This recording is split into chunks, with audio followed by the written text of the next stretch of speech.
Y todos los comentarios, como el del doctor José Antonio Crespo. Bienvenido, José Antonio, feliz año, ¿cómo estás? Igualmente, Pepe, feliz año a ti y al auditorio. Gracias, José Antonio. La semana pasada los cancilleres del llamado Grupo de Lima hicieron un llamado para que no se reconozca, bueno, más bien, hicieron un llamado para solicitarle a Nicolás Maduro no tomar nuevamente posesión o iniciar un nuevo mandato el próximo jueves, 10 de enero, sino transferir el poder a la Asamblea Nacional. A la original, además, no a la que surgió como Asamblea Constituyente. Exactamente. A ver, danos el contexto. Sí, a ver, en Venezuela, en 2016, surgió un congreso de elecciones legítimas, democráticas, básicamente opositor, mayoritariamente opositor.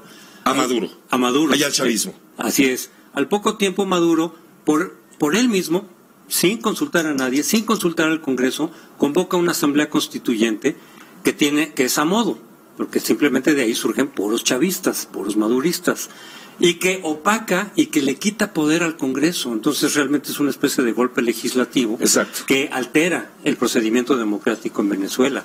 Y por otro lado, el año pasado, en mayo del 2018, hay una elección donde no hay los criterios democráticos básicos, no hay observadores internacionales, no hay equilibrio, el poder electoral, el equivalente al INE, está controlado totalmente por el gobierno, entonces no hay las condiciones de que se pueda hablar de una elección democrática y sin embargo con eso se reelige Maduro y por eso es que va a tomar ahora posesión como presidente reelecto nuevamente, pero en condiciones en las que no se puede considerar que eso haya sido democrático. Ahora, 13 países firmaron el documento al que estamos haciendo referencia la semana pasada, el llamado grupo de, bueno, el documento de Lima. De Lima, sí. Donde dicen que no van a reconocer al gobierno de Venezuela si Maduro asume un nuevo periodo este próximo próximo jueves. Este grupo se creó el año pasado, que fue el año de protestas justamente contra Maduro, que dejaron 125 muertos. Pero este grupo tiene un contexto más atrás, que surge de la Carta Democrática Interamericana,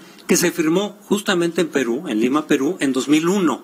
Y ahí lo que se dice en esa carta, en el marco de la OEA, es todo esto, ¿no? Sí. Lo que se dice es, ya que hemos logrado democratizar América Latina, mayoritariamente, hay que protegernos entre nosotros de tal manera que la democracia no se desvirtúe y no caiga. Y que cuando en un país empiece a caer la democracia, los demás reaccionen presionando, viendo formas de negociación diplomática, de interlocución, de buenos oficios, para que no se caiga. Y todos los países de América Latina en el marco de la OEA lo firmaron. Cuba no, desde luego. Pero los demás sí, México, Venezuela incluido. Entonces, lo que dice esa carta es cuando caiga la democracia o empiece a caer significativamente en un país, los demás pueden reaccionar. El propio Venezuela dio su visto bueno a que eso ocurriera. En el 2001. Eso es en 2001. Y ha habido varios casos así. Por ejemplo, cuando el golpe de Zelaya en Honduras, quitaron a partir de este acuerdo, quitaron de la OEA a Honduras, porque fue un golpe de Estado. Porque ahí se vulneró la democracia. O sea, no es la primera vez que se está aplicando. Hubo sanciones diplomáticas. Y se ha mencionado también en el caso de otros países donde ha habido, pues, reclamaciones, protestas de parte de esta Carta Interamericana.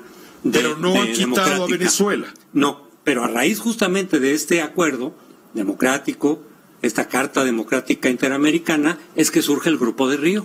Ahora, lo que es interesante para el nuevo Grupo de Lima, perdón.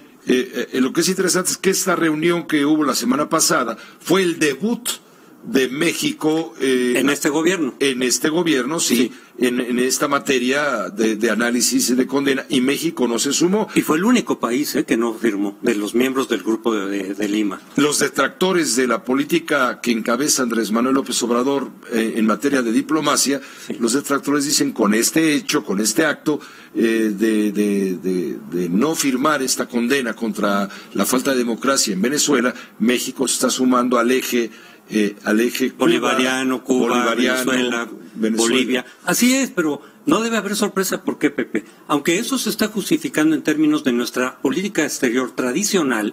Principista, digamos, no intervención, autodeterminación de los pueblos, que ahí habría que preguntar, ¿no? El pueblo de Venezuela determinó que hubiera un Congreso opositor.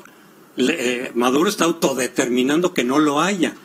Y con Bolivia, por ejemplo, el pueblo boliviano determinó que Evo Morales no se reeligiera y sin embargo él ya decidió reelegirse también. Entonces, la autodeterminación de los pueblos o de los gobernantes, habría que preguntar, a partir de nuestra propia política exterior.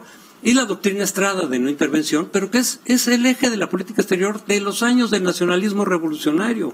Es decir, es una vuelta al pasado, a los años de los 80 hacia atrás. Te voy a poner lo que dijo esta mañana en la casa, en el Palacio Nacional, iba a decir en la Casa Presidencial, no, pues en el Palacio Nacional, en la conferencia mañanera, justamente sobre el tema, porque así se lo preguntaron los reporteros. Pero debe de entenderse que no es un asunto de simpatías, es un asunto que tiene que ver con nuestra política exterior, con los principios de nuestra política exterior, que siempre han dado resultados, al grado de que se le reconoce a México por esa política exterior. Es un principio constitucional, la no intervención y la autodeterminación de los pueblos. A veces se olvida, porque hubo un tiempo en que no se cumplía con esa política.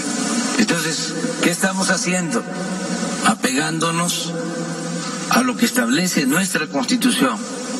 Además, es un principio no solo constitucional, político. Ellos no tienen problemas en sus países y les da tiempo para ocuparse de lo que sucede en otras partes del mundo. Nosotros tenemos mucho trabajo. Es lo que dice López Obrador. Esa es la política exterior, efectivamente, de los tiempos de la hegemonía priista, de los tiempos del nacionalismo revolucionario. Ya había cambiado la política exterior de México en favor, digamos, o como eje con esta Carta Democrática Interamericana. Es decir, impulsar la democracia, apoyar a los países en el impulso a la democracia y presionarlos cuando se falle la democracia.